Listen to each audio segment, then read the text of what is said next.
other islands in Caramoan, Cotivas Island is also uninhabited.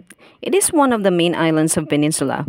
Known for its long golden sand, Cotivas Island can let you enjoy your dramatic pictures, videos, or me time.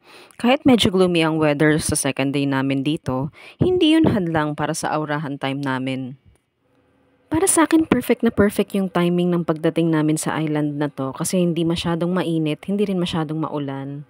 At marami kaming time para gumawa ng pang-post namin sa Facebook at pang-Instagram.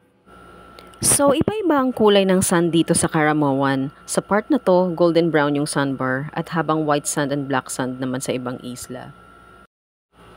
Low tide at wala talagang alon nung time na dumating kami dito. Kaya naman na-enjoy namin yung free time namin na kumuha ng maraming pictures at videos.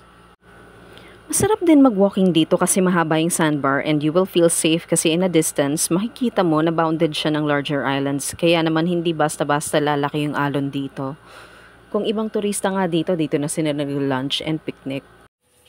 Cotivas can be found on the northernmost part of Caramoan. It has a nice stretch of sand at kung gusto mo talaga itong island hopping na relaxing lang, away from the wild and extreme, bagay na bagay ka dito.